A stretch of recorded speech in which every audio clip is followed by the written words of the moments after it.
So we have today another round of the Eternal Tournament, our community tournament. This one's going to be a losers bracket round. We're going to be doing losers round 2. So losers has been a little bit behind. We're going to be doing IcekholdStare versus AkanesKiryu. And the winner of that will go against Grandmaster's son. The loser will be eliminated forever. And these are some interesting decks. We have AkanesKiryu, our resident Totemite liker, who is playing, of course, many Rocky Boys. So we've got like Kindling Carvers. Kindling Carver is probably the most played card in this entire tournament. But Kindling Carvers, Torch, Conflagrates, so lots of good fire removal, some nice combat tricks, Finest Hour, stuff like that, Rampage. And a bunch of very aggressive little boys. So Teething Whelp, Totem Pioneer, and Tattoo Dragon obviously kind of being part of the combo. So some cool little things there, some Cozen Darkheart and Dragon Forge and Eclipse Dragon, Soulfire Drake as the rest of the rares, so some big dragons as their finishers. And then IcekholdStare is playing a mono Justice list, but splashing a triple time card in Godov's Burden. The reason being that you can use Godov's Burden and Kodosh's Armor together to give all of your units Exalted, and then have all of your Exalted weapons go across a bunch of different units. And you can check out those deck lists by just typing in ! deck lists. I am waiting for both of these players to challenge each other. Alright, let's just... Ice Cold has not responded.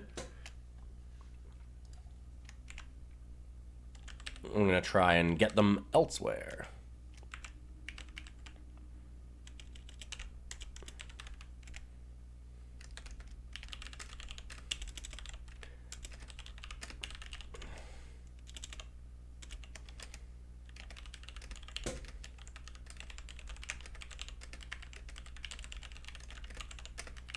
Alright, so we'll just wait for that to actually happen.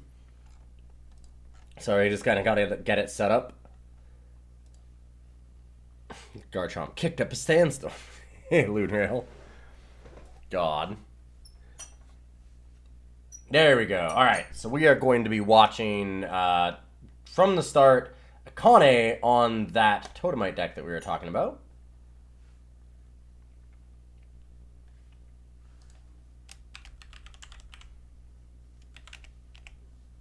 Alright. Let's make sure that we get appropriate sound. A pretty nice aggressive hand here for Akane.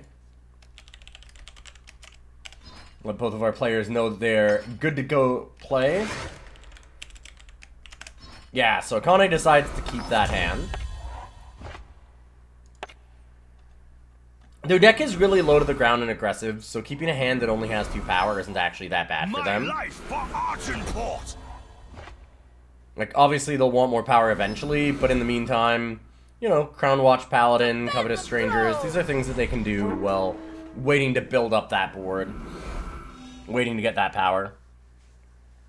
Ice Cold starting with Stalwart Silverwing to Stalwart Silverwing, and not going to try and double block. It would have ended up poorly because of the Rampage, but interesting that there was not even an attempt to try and keep this back. Ice Cold might have their own answer. I can't remember if they're running... Yeah, they're running Reinvigorate as their... Reinvigorate and Touch of Battle are kind of the tricks, quote-unquote, from the Justice deck that we're going to see from Ice Cold here. So no way to stop that there. And both these players will have access to each other's deck lists, so... Good thing to remember. When you're thinking about some of the plays that they'll make, they will actually be playing around some of the cards that each other have very carefully. Ooh, nice. The Heat's Distillation's really good. Akane's got a good setup here with the Tattoo Dragon, but it's going to take a turn or two to get it going. Got to get these Covetous Strangers down first. I think that you probably just play both of those. Like, my guess would be play both Covetous Strangers and then follow up with the Tattoo Dragon. Only playing one. Gonna hold on to Fall Short instead. Maybe a Rampage if you have to. I kind of like playing both just in case something bad happens to one of them. There's only really Retribution out of Ice Cold's deck that can deal with it, but... And if you play 2 of them, then you know for sure that you're gonna have one. My life That is a lot of Stalwart Silver Wings. These Fall Shorts are not doing a lot for Akane. Tattoo Dragon, though. That will. And now I have to imagine we're gonna see some blocks. Yeah, so Ice Cold is going to appropriately call the bluff here, essentially. Block everything, and we're going to get a full board wipe. Tattoo Dragon's still sticking around. This is kind of what I like. Again, I wish that Covetous Stranger had come down. Ooh, nice. Immediate revenge. But if that Covetous Stranger had come down, there'd still be a Stranger on board. More draws. Wouldn't have to attack with all of them. Just attack with the one, get 2 treasure troves. Do it again this turn. Now it's going to be a couple turns. Although, won't matter. Vanquish comes out. And Akane is on the back foot. Akane's got a lot of cards in hand, though. And the life total is in their favor.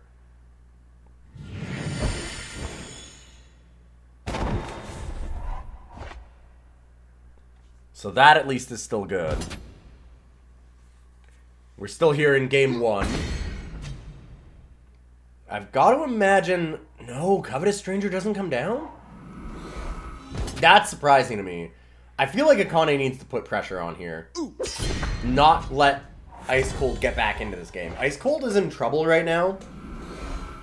Like, Akane's got a bit of a card advantage. Akane's got board advantage. Life total advantage. If they can just keep up that pressure... They've got a really good chance here, but they need to actually keep up that pressure. We know that Ice Cold's got more Stalwart Silverwings coming out of their deck. We know Ice Cold also just has, like, kind of a bigger late game, right? If they get Grodov's Burden or Kodosh's Armor or something, that gets really scary.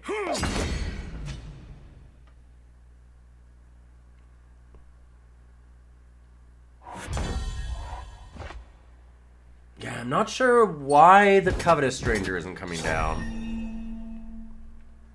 Like, worried about it getting killed because it's so important to get 2 cards a turn, but at the same time, if you just kill your opponent, you don't necessarily need the combo. And there's no combos in Akane's hand either, and it's going to help dig down to those. Yeah, I don't know. I think that I would want to see this come down.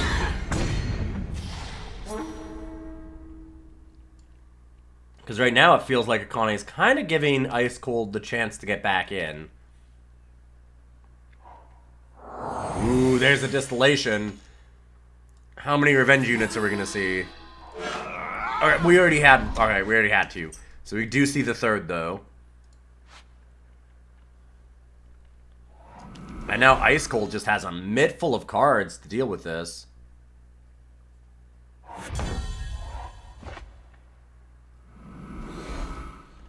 These Fall Shorts are just looking so bad right now for Akane. I don't think they're necessarily bad in this format, but they're not doing anything against the board that Ice Cold has. Still no Covetous Stranger.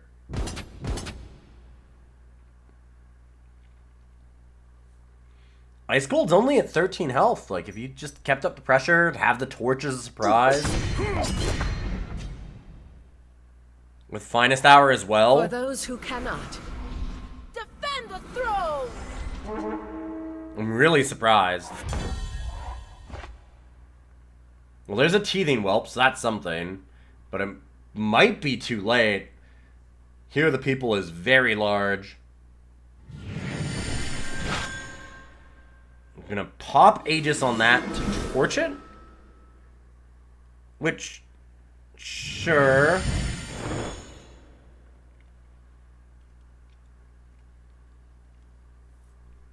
Still a tough spot. Ooh, Ice Cold almost certainly has that Reinvigorate. We're gonna see Rampage here, but I bet, yeah, here we go. Ice Cold's got the Reinvigorate. Saves their hero and gets the slam back for a ton of damage. Oh, Wind Conjuring. There's also Wind Conjuring in Ice Cold's deck. I totally missed that. Same thing, though.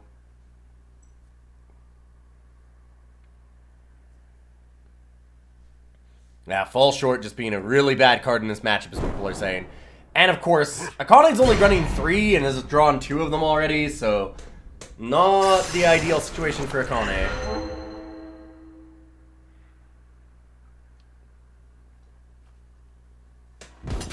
And man, Teething Whelp's such a great card, but now it's just too late.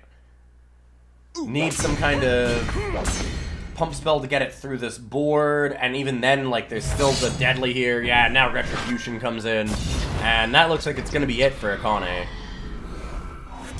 I have to wonder how much things would have changed by having a couple of treasure troves off that stranger earlier and trying to get it in, maybe put some more pressure on Ice Cold, force this down earlier. I'm really curious how the game would have played out with that change. Now, it's looking like it's game. I don't see Akane coming back from this. No real way to block. And there's the Reinvigorate. Are we going to see 2 of them? Is it enough? Yeah, and High Alert off the Invoke for 1 over Exact Edge. Tough game for Akane. Those fall shorts just wasting away in hand for the whole game were really unfortunate, and it's just kind of awful against this matchup. The only thing that it can actually hit in this matchup at all is going to be a Hero of the People before anything else comes down. There's no other targets at all in this deck. So that's a really big problem for Akane. They need to try and not draw any of them if they can, but that's just all on luck, right? If fall shorts come up, that's just what you're stuck with, and we saw it happen there. We're going to jump back in. We're going to watch from the other side. So we're going to watch Ice Cold's part of the matchup here. I did not do.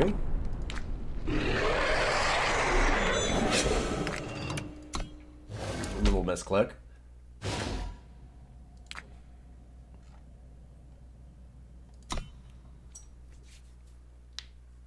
Alright, here we are. Ooh, that's, yeah, snap mulligan here from Ice Cold. Not having any units there is a real big problem. Give them both a good luck.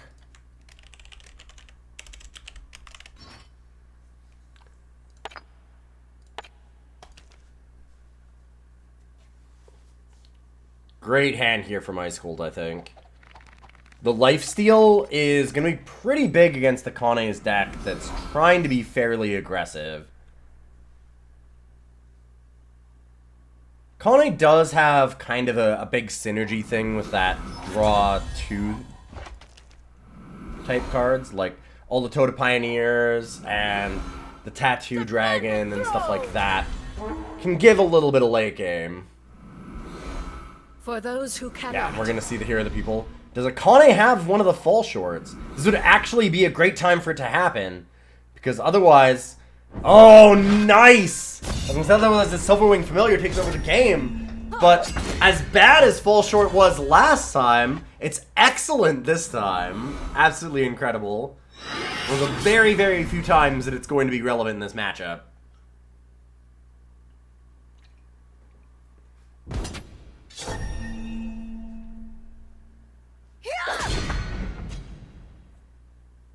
I like where Akane's at now. I mean, these Wind Conjurings are scary, though. Because there's a very good chance that Akane walks into them. This is... This hand is getting interesting for Ice Cold. I've got to imagine you need to reclaim here. Yeah. With all these Wind Conjurings, you really want to be able to decimate and maybe try and find some other units. Because currently... Yeah, Wind Conjuring eats a bunch of the units that Akane can play, and it buys you time because of lifesteal, but you do need other things to finish the game out. We earn our keep. There we go. 4/3 Stranger is great. Able to punch through the board for the most part. Has to eat a Wind Conjuring for sure. And are we going to see... We're just going to hold up double Wind Conjuring. Wow. Wanting to have enough to be able to block this if there's a combat trick out of Akane. Kane's stuck on power, but Tota Pioneer is going to be very relevant for that in a moment. Alright, Ice Cold fires off one. Does Akane respond? Because if Akane responds, this could go really bad for them. Not knowing there's another 2 Wind Conjurings in Ice Cold's hand. Yeah, that's unfortunate. Because here comes Wind Conjuring number 2, right after Ice Cold chooses their first Invoke.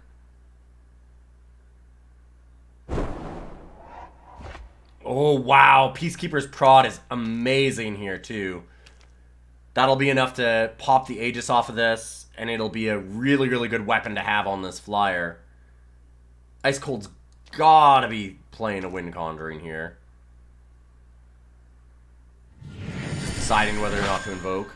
Yeah. Interesting decision not to invoke. I was thinking that we still have Peacekeeper's Prod. It would have been okay to just invoke again, hold the prod.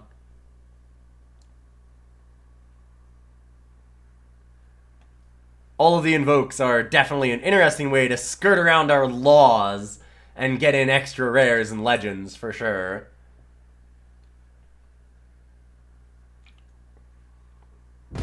So I'm imagining Ice Cold's maybe thinking about not using the prod until like a Tattoo Dragon or something comes down. Nope, there we go. Alright. Hitting the Tota Pioneer. So not worried about the Aegis on the Paladin. Just gonna stop that. Ooh, double Torch? Torch Conflagrate, that's pretty close.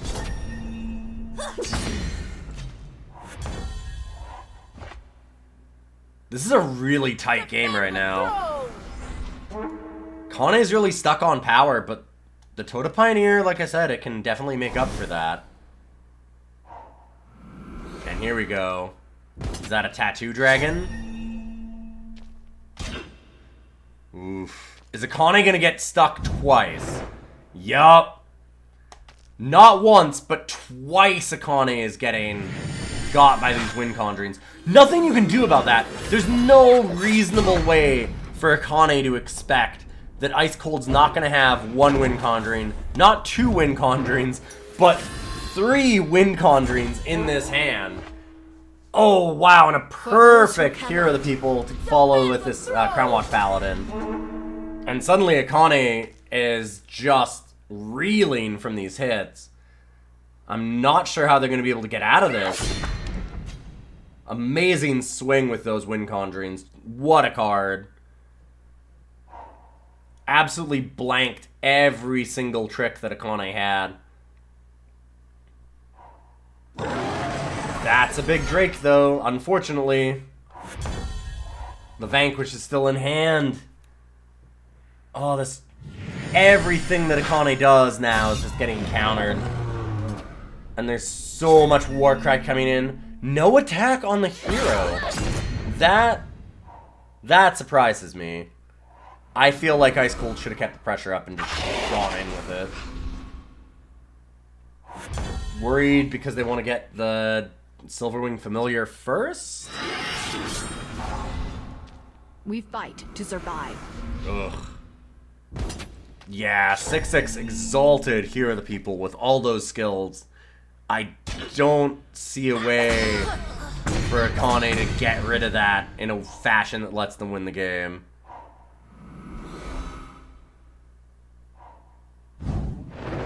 Like, there's cards that Akane has that would eventually be able to possibly trade or even eat it, but it requires a lot, like a double block here, but then you have to deal with the actual weapon afterwards. And then you have to deal with the weapon after that if Ice Cold's going to be very smart about it. Okay, I actually like that play. I don't think that it gets Akane out of this, but getting rid of that before the Exalted happens here is kind of nice. It's still going to end up being real bad for Akane. Yeah, has to chump block with one of the dragons. I feel like Akane might just let this through and let the game end. Nope. Akane is playing to the bitter end. Defend the throne! Now, how do you deal with this 9-9? It has to be like double Rampage, and even then you still have a 5-5. So I'm guessing that's the end. Yeah, Hero just absolutely plowing through that game. Both times making a huge impact and taking the game from Akane. 2-0 for Ice Cold. Very well played. Definitely a hard matchup for the Totems, the Totemites. Having those fall shorts is just like such a big problem for a deck that just doesn't run any targets for it at all. I mean, here are the people's the only thing that can get hit, and only if Ice Cold feels like they're pressured enough, they have to play it without immediately having a follow-up. And we saw how rare that was, and it just ended up being the undoing in a lot of ways for Akane. So, well played by both players. We're going to have Grandmaster's Son fight against Ice Cold later on.